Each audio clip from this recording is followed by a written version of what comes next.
Hey guys, I'm Chris. And I'm Mike.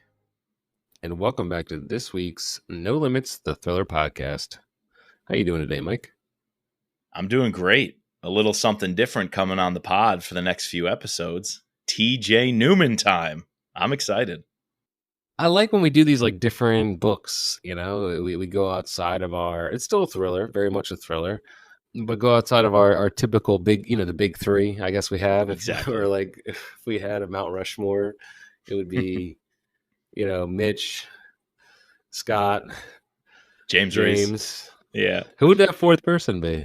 Oh, dude. Gabriel Wan, the Gray Man. We've only done one. Yeah. Right now, Matt Drake. I mean, we've done 3 Matt Drake books. So. Oh, Haley Chill. Chris Howdy. Let's put him up there. Absolutely. I like it. Yeah. I love branching out with you, too. We just came off of Jack Carr. We did a 3-part series covering Red Sky Morning. Had a blast doing that. It's like our comfort zone at this point. We went to Brad Thor. Great talking to Tyler. Yeah. Great having Tyler, of course. We've been doing months and months of Brad Thor. I think we did 5 books in a row. And so I think a little something different here is going to be fun. And like you said, the content is different. We don't have an Ubermensch, we don't have that character who is the military trained CIA operative. There's nothing about spies and governments and geopoliticking. It's literally, spoiler alert coming, a family torn apart, a pilot in the sky who has to do whatever it takes, and a whole crew, frankly. Can't leave out Auntie Joe, one of my favorite characters in the book. It is just showing what the average person, a pilot, a flight attendant, what they will do to protect the people they're in charge of, and what they will do for their families, what they'll do for each other, what they'll do for their fellow common man. It's an absolute testament of the power of humanity, and this book is thrilling. Yeah, so I guess we haven't even said it, but TJ Newman. Yeah, there we go. Falling. She, a little bit of background on her. She's a former flight attendant. Yep. Decided to go into writing. Very similar to another friend of the pod who was a pilot. Ward Larson. Yeah. I wonder what he would think of this book. I really wonder what he thinks. Too. And so we are going to be covering the next 2 episodes, Falling and Drowning, and then whenever this is all in anticipation for her 3rd book release, Worst Case Scenario, I believe. Yes. It might be out by the time you guys hear this episode. Yeah. And so I guess we should just preface that they're all, well, at least on the covers, I'm assuming they're all associated with a plane. Yeah, exactly. In some manner. And it's funny, we're covering Falling first because that is the book that came out first. However, I didn't realize that was the first one that came out. Yeah. I mean, it doesn't really matter. Yeah. I read Drowning first, which is the next episode. We'll be covering that. But I guess we can save a little bit for when we get to that pod. But just thinking about how you start a book with the same premise, I'm really looking forward to see like how she changes it up. Because like here, I really like the synopsis that you put here, Mike. Like, imagine you just boarded a flight to New York. There's 143 other passengers on board. What you don't know is that 30 minutes before the flight, your pilot's family was kidnapped. For his family to live, everyone on your plane must die. The only way the family will survive is if the pilot follows his orders and crashes the plane. Enjoy the flight. You read that, and man, it gives you, like, reading these books, it gives you like M. Night Shyamalan vibes. Sure. I think of like Die Hard. I think of Lethal Weapon. Any sort of like where there's this bomb, you have to, and even like going back to like Tom Clancy and stuff like that. I mean, Mitch has had to like, Memorial Day, he had to stop a nuclear weapon. But like, we're in this like place where, this is not a series. We have to quickly get introduced to all the players. We have to then have quick buy-in into them, quick character development in order to actually appreciate them and become invested in this story. And I think TJ Newman does a great job. And like, we start this novel off with an explosion on a plane, but it's actually not, it's a dream. Like, we quickly, the pilot wakes up, and that's not what the story is going to be. Right. Which, I guess spoiler for Drowning, like this is, it happens, right? It happens. And because I read this Drowning first, I was like, oh wow, she's starting this again. But then boom, it switches to to not be the case. So Yeah, yeah. it's very interesting how she did that. You're right about those comparisons to all these other films. And by the way, Don Winslow, another great author, Yes, crime yes, writer, he says it's Jaws at 35,000 feet. That's a very much so. that's a Yeah, perfect way to classify and capture the essence of this book. And while we're talking movies, man, did you see TJ Newman? Both books sold, each one a 7-figure deal to be turned into films. damn. Warner Brothers bought one of them, and I saw that at like 3 million or something. And then I think it's Universal Pictures bought the other. I forget which is which, but they were each multi-million-dollar deals. And so we might see these things on screen by two different studios, which would be kind of cool. It's almost like White House Down and Olympus Has Fallen. They Yeah, ripped off yeah, the same Vince Flynn book and did two movies just to see different takes on each film. I think that's incredible. I hope we get information on those soon. That's a great idea. These would work great as films, not just because of the action, but like you said, what sneakily TJ might be even better at than the gripping action and the plots is the character development. She creates this texture of everyday people. There's characters you love, there's characters you hate, there's characters you don't exactly know who they are, what they stand for. You're kind of questioning them the whole time, but then they'll have their moment. They'll either have their moment to screw something up, or they'll have a moment to give you that piece of information to save the day, or they'll make that heroic decision. Even like I mentioned Joe. And by the way, I'm going to get some of the names wrong because I just reread this after reading it a few years ago. And then I quickly went right into Drowning afterwards. So it's almost like one big long sequence for me. yeah. But Joe was the best. And then was it her nephew who worked at the FBI Yeah, yeah. when he ignores his orders to go to the park where he knows the family is being held captive? Hmm. That's just like a minor character who ends up having this massive moment, this big impact. It's one of those scenes where you just want to start like clapping, like when this person steps out of their cage and really does something big. And you could say that as well for the pilot when he's tapping Morse code. That's larger than life. And everyone is like, well, they don't teach Morse code anymore, but some people, some old timers really believed it's going to be important. And he's tapping that out while he's got a gun to his head. When the canister is thrown, one of the other best action sequences here is the canisters are thrown out into the cockpit, and the whole plane has to decide how they're going to, put it in this bag, dump it in the toilet. Everyone has a role. And there's even one character out of the blue who steps up. And Joe and the flight attendants didn't know if they could trust this guy. I think Josip was his name. Or Yeah, he's this like really tall, like Eastern European guy. yeah, really big guy, but kind of has these foreign features. You're wondering about him. He steps up and helps with the canister. Everybody just has a role to play. It feels like if I were on a plane right now, those are the kind of people that would be around me, the types of personalities, and to put them into that situation and see what they can do. It's almost a social experiment. Yeah. It's incredible. Unfortunately, and maybe you'll agree, is the villain maybe one of the weakest parts of this book, and the whole plot about not being aware or caring about the Kurdistan and what they've been through. Did that part work for you in the plot?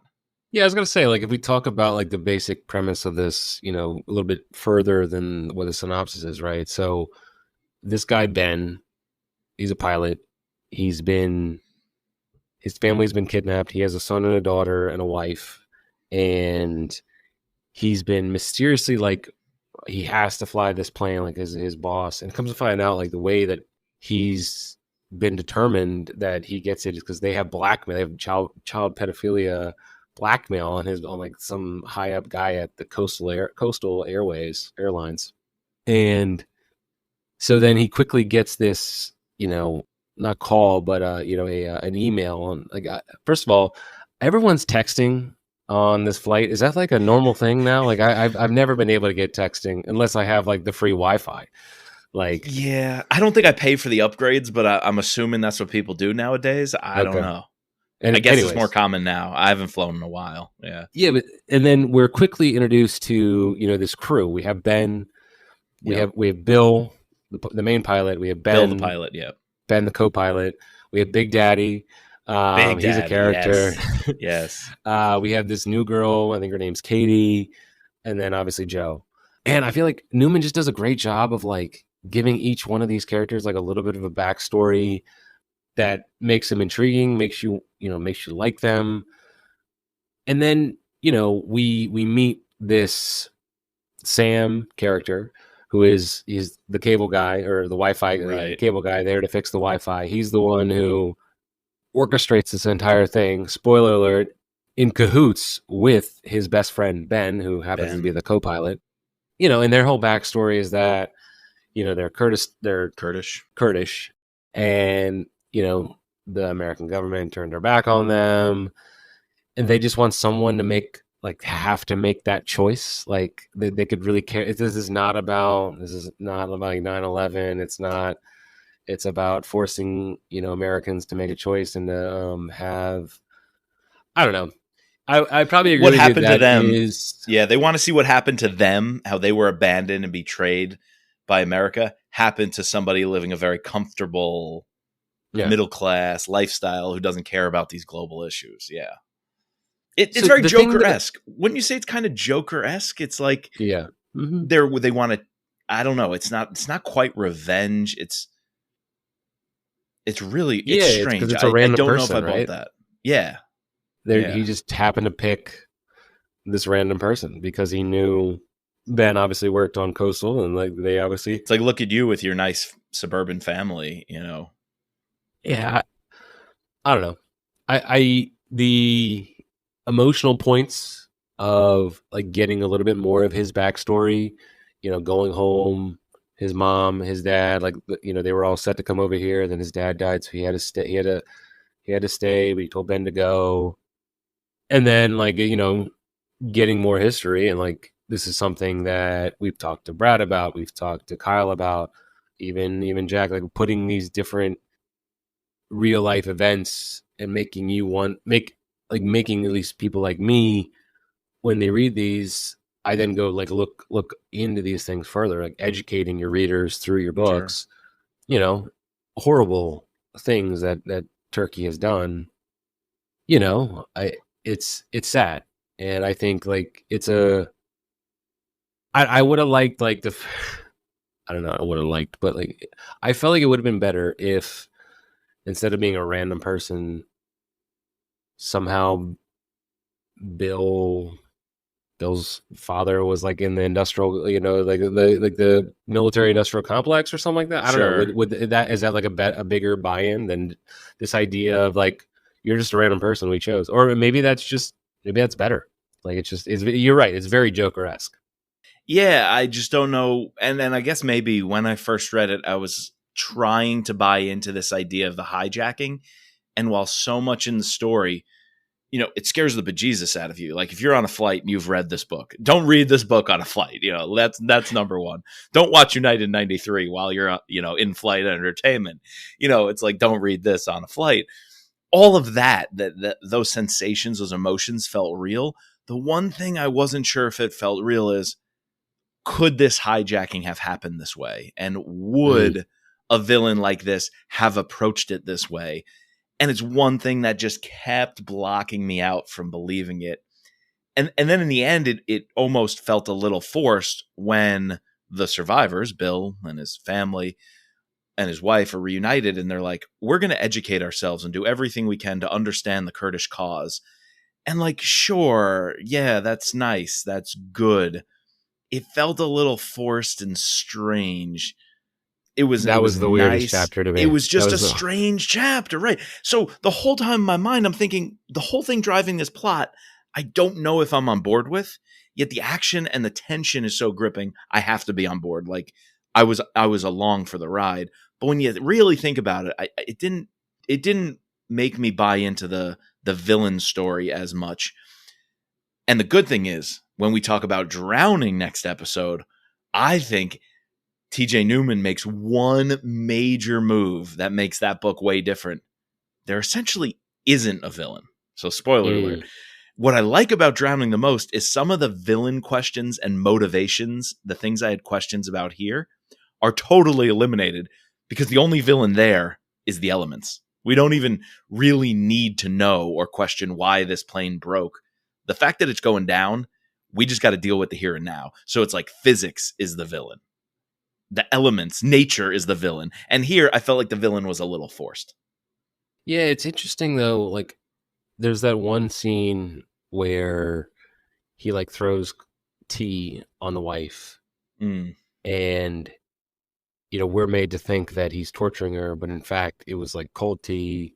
But he staged it in a way that like because she screams, just out of like habit, you're having like what you think is, so the husband thinks that it's being tortured. He obviously did that on purpose because he didn't want to actually hurt her.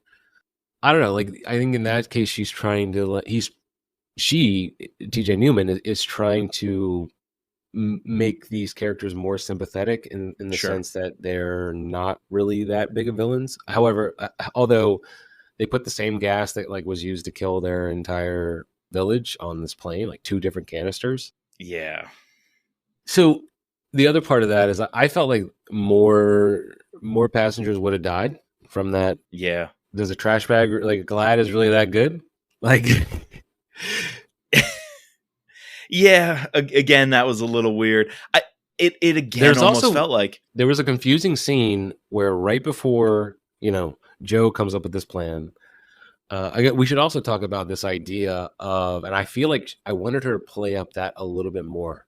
This conflict between trusting the pilot yep, versus like they had a little bit of it in terms of like, yep, all right, if now that we've told the entire plane, spoiler alert, there's this douchebag, fake Instagram guy that like ruins it for yep, everybody, yep.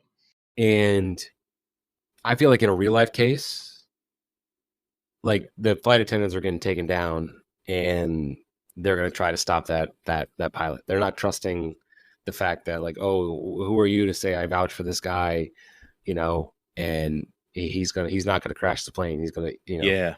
he'll essentially sacrifice his family. I think those questions were asked. I don't know if they were fully considered. And I think though something that helps with that and what's going through the flight attendant's mind is TJ Newman's background. I think Sure. that is so clear that she has a personal connection to what it's like to be in the shoes, to be responsible for those souls on board, to have to make those decisions about how to communicate with the cockpit, how to trust the cockpit, also how to deal with the audience or how to deal with the passengers, that one Instagrammer. And then in the second book, Drowning, there's another guy, Andy, blue polo guy. So I really like that interface. Could it have been played up more? I think so.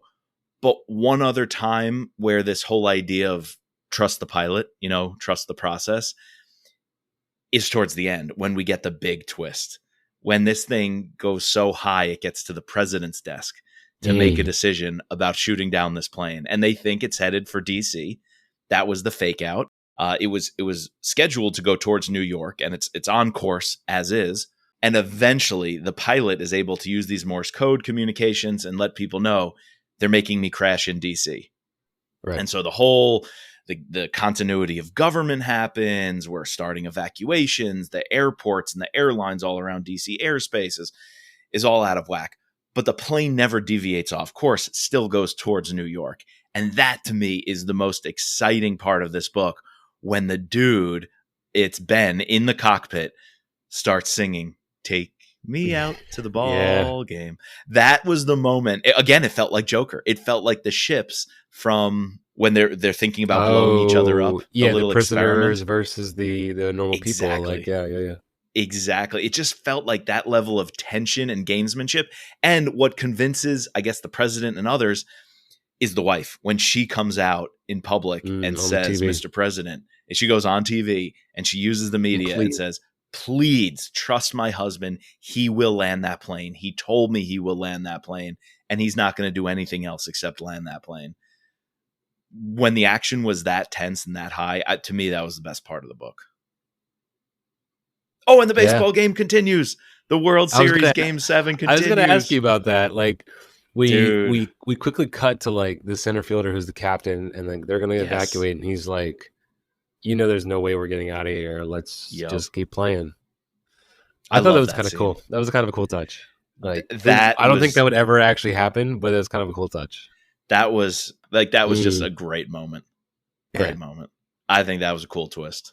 I think also what comes through in terms of Newman's background is I could completely see that those three characters are real people. Like they're Sure. definitely, if they're not exact replicas of real people, they're amalgams of people that she's known, she's worked with, and it made for like a more vibrant characters, people that I believed that these people exist. Like there's too many quirky little things that she puts in for Joe and Big Daddy. The new girl. The new girl's even like at one point they tell her that the plane's been hijacked. We're gonna have to do something about it, and she's like, "Oh, okay. I'll take care of first class, and I'll give them the drinks." Yeah. And he's like, "They're like, what?" Well, someone's got to serve the drinks in first class, right? Like, she's obviously in shock. Like, oh, I'm not even off probation right now. What the hell? Yeah. But like, it's Not just funny, processing it. Yeah. Yeah, there's definitely like something happened. Maybe obviously not a kidnapping, but like something happened where some idiot person was like, "Well, I'll do this," and it's like that's not Sure. helpful. Yeah. Completely, dude. Completely. We've gone through some pros. We've gone through some cons. You want to just move into the scorecard? I mean, Yeah, let's do it. this book reads so quick. There's so much going on, but it Both really of these reads are quick. like, Yeah. they're super fast. I don't know. They're ripping engaging. Like, They're summer reads. They're great summer Yeah. reads. It's like, it's like a movie.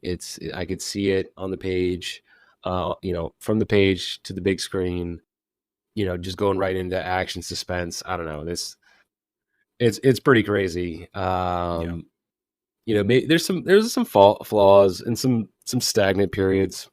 So like Theo has this background. He like messed up. Obviously he has to be like this rundown FBI guy who's not trusted because of something that happened. And, Right. so that's like mentioned, but never really delved into again. I don't know. It's a solid 9 for me. Sure. On action. That's your action score? On action suspense.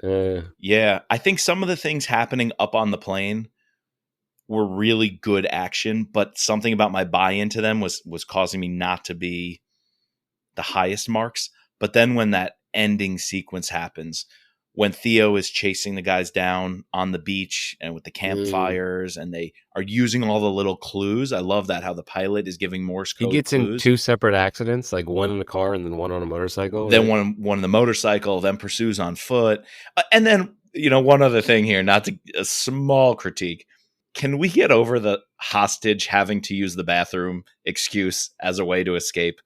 I feel like, don't all of these villains realize when the hostage has to go to the bathroom, they're planning a master escape? Like, come on, man. Yeah, very true. I mean, it's like a trope. It's a trope. Yeah. This book has a lot of tropes in it. I want to see, and then this is not on TJ Newman, this is on every storyteller in the history of forever. I want to see something more creative than having the hostage ask to use the bathroom. Like, just something a little more creative. All right, so I think I'm going to go 8 on action. 8. All right, solid. Yeah, solid. Yeah, it's a good score. Plot. There's definitely some plot holes. Sure. And I think, we talked about this, and the ending is kind of interesting. The villain piece, like I almost liked the fact that, I mean, what did you think of like the twist that Ben was in on it, like that aspect of the plot? Yeah, Did you see it coming? It was exciting when it happened. I don't know. I don't recall if I saw it coming the first time I read it. It just still feels a little weird. Like it gets the initial shock, but then it gets a huh? And I really like when a doesn't get followed up with a huh? Right. Where you don't have to question it. It's like, here I just had too many questions. So I don't remember if I got it or not, but still, the villains, like I said, doesn't sit with me. I think on plot, I have to go. I'm going to go 8. I don't want to go any lower than that. So I was going to go like a 7, 7.5. Yeah, I was thinking 7.5. You know what? I think worked into the plot are a lot of really good techniques, like the little flashbacks. Yeah, definitely. The way the pilot remembers. Yeah. I wanted to ask you about her writing style. It's very like quick and like, especially I listened to the audiobook, and I should say Steven Weber for both of these. He's good. Very good. He's good. Very good. I don't know if it's just like my bias when he read last year's Mitrap novel. I didn't like it. Same. or he was just trying something new. But I will say he is very good. And I also liked in Drowning they had like a female character to represent Yeah. like the other half of the novel. But anyways, Newman's writing style where like you're just going, and then without even it didn't even feel like a pause. Boom! It'll switch to a flashback, Yeah. and then the flashback will finish, and like the next paragraph, boom! You're like right back in your scene. Yeah. It's almost like how you would see it, right? Hmm. Yeah. I think that was Instead a of like good having like style. a flashback be a chapter, like that's how I'm normally like used to seeing these in our. The flashbacks were effectively done. Sometimes they're done in a way that you get confused and you come back from the flashback and you don't know the purpose really, and it almost takes too much work to put it together. I like how the flashbacks are very intentional. When they're used for a purpose, and the payoff is immediate. Like I Mm, was going to say, when he thinks back to renting the U-Haul truck, they rented a right. U-Haul truck, and so he realized the wooden beams across the top, and he's like, they're in a rental van, and then the campfire smoke, and it's like, Theo remembered that this beach you can have campfires and trailers at. So I think those flashbacks are all really intentional. They're kind of quick. And so I actually think that really worked. And that's why I went a little higher on plot, because those sorts of things are paced out and plotted very well. Buy-in, though, is where I think it's going to hit me. As much as you could read this book and be like, oh my God, I'm so bought in because that could happen to me. It's like an everyday scenario. I'm sitting No, on an not at airplane. all. Not at It's all. not true. Exactly. It's not like that. And I don't think the villains would do this and it would act this way. And I don't Well, think a hijacking would get this far. this is where I would love to ask like a pilot, like, are they truly allowed? Because one, the co-pilot was able to bring a gun on, and two, the Sam was able to shove two canisters of Right. this highly harmful chemical on his thing. Like, are they truly just carte blanche? Like, you don't get checked at all? Because if I if mean, not, then like I'm just gonna why aren't pilots being more corrupted? Like if the bad guys really want to get at you, I'm sure it's stricter, now, and certainly was after 9/11. But I guess the question is, do we get lax about that? Sure, Over time, yeah, does our security protocols wane? I mean, I've seen the pilots. It looks like they're just in uniform. They flash their badge, go right around the thing. I don't know what security happened up to that point for them, what screening looked like, but yeah, I just couldn't buy in that this was realistic. And maybe it's not intended to be realistic. I yeah. think the It's a little scare bit of of it, suspension of disbelief. Yeah, yeah, the scare of it is this could happen to anybody, but that just didn't work for me. So 3.5, 3.5. okay, that's fair. Yeah, Yeah, I'm thinking about the same. There's one scene I wanted to ask you. So like, they're bracing for the chemical attack to happen, and yeah. Joe has all the APBs, able-bodied people up front, ready. Their plan is to grab this canister, shove it in a trash can, shove it in the lab. So when the door opens up, there's this guy that runs up and tries to like pushes her out the way, which like stops her from actually getting the canister.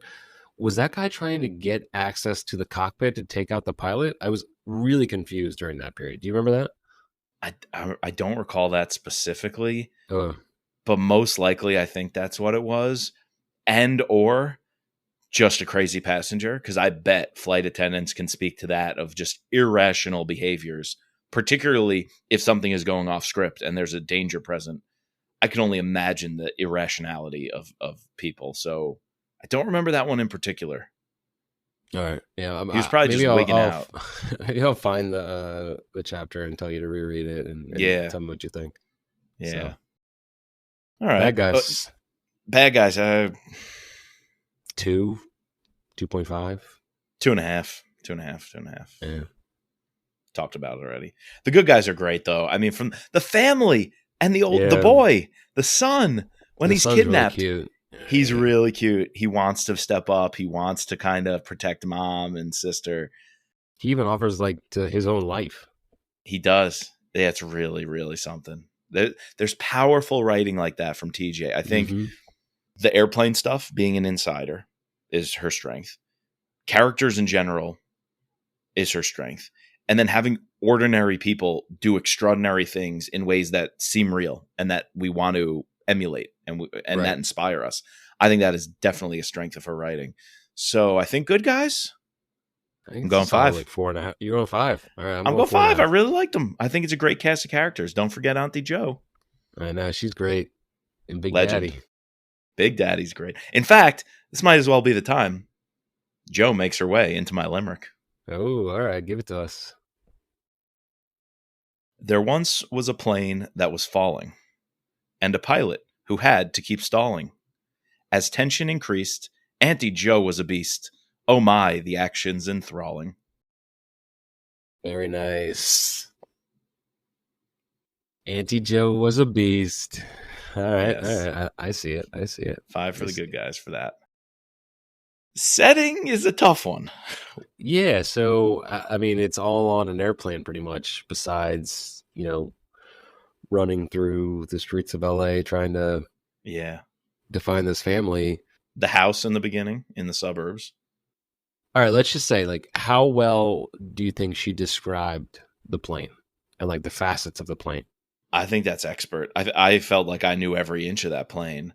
It actually might even be better in Drowning, No, but that's what I was going to say. The problem is it's so it's much better good, than, yeah. but in Drowning, you like really feel like you're in a plane. So like it's not it's unfair to ding it. It's good, but I know she can do better because I've read better. Right. So So I'm going to go 4 here. I'll just ding it 1.4. Yeah, Same. I'm just going to ding it 1 point. Yeah. The All cover. right. Got to judge that book by the cover. It's a good design. Straightforward. Interesting. Got Yeah. the airplane falling out of The the plane is sky. there. All of her novels have like a plane on it. So in Yeah. this case, it's falling, where you get this no visualization of like the thing falling. Yeah.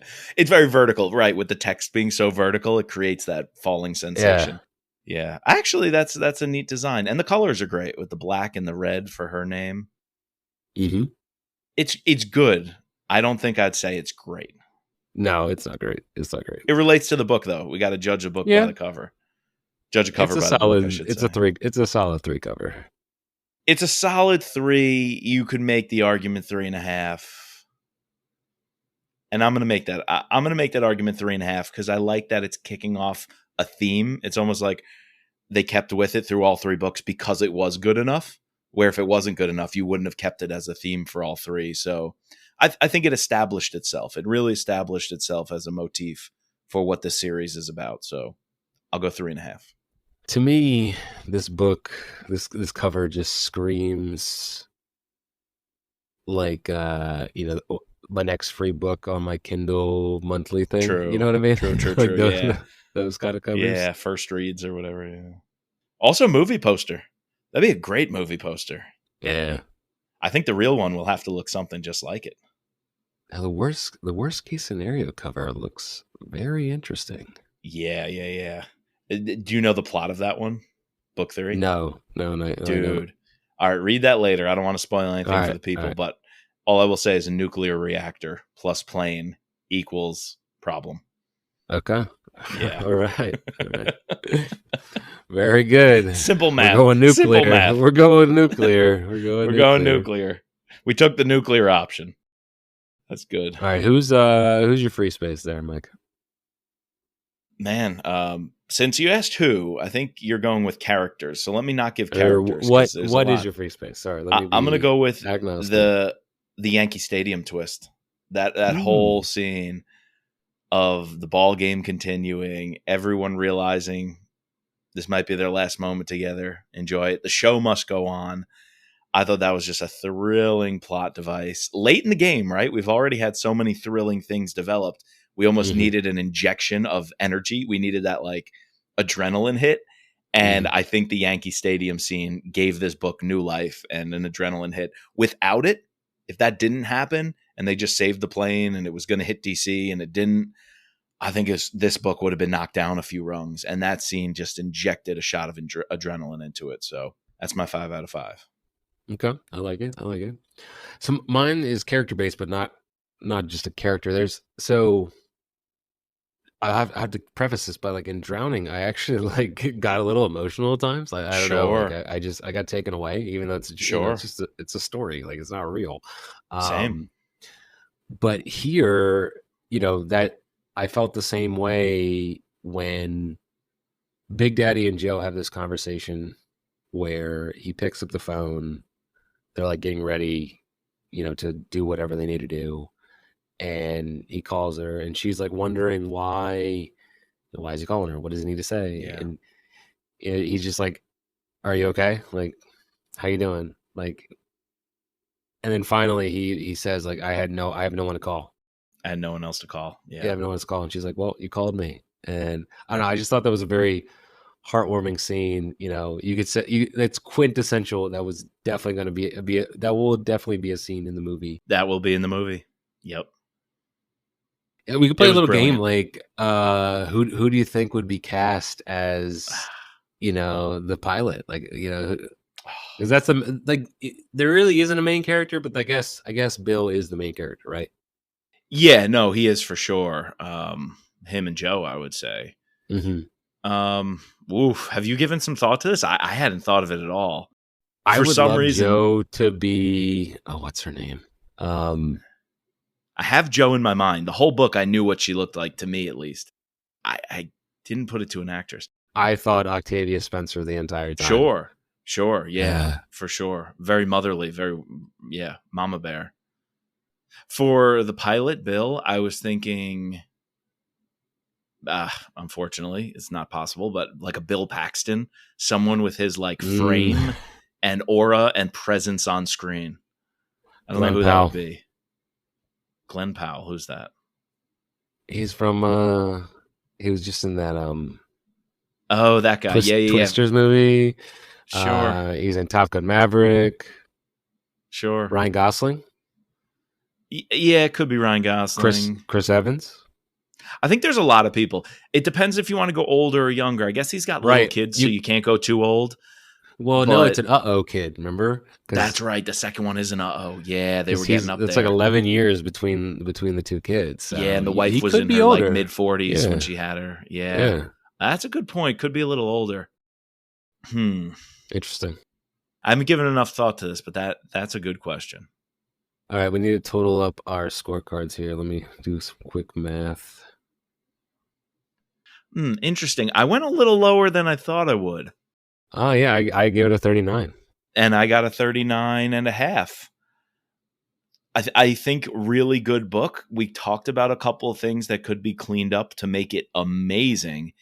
And the thing is, Drowning does that. I think Drowning cleans up almost Mm. every kind of nitpick that I had with this one. The whole time in this book, I'm thinking, why do we even need the villain with the forced motivation of his family was abandoned and he's Kurdish and there's all this? I'm like, if we didn't have that and we just had a group of people who have to save a plane going down, like Apollo 13, right?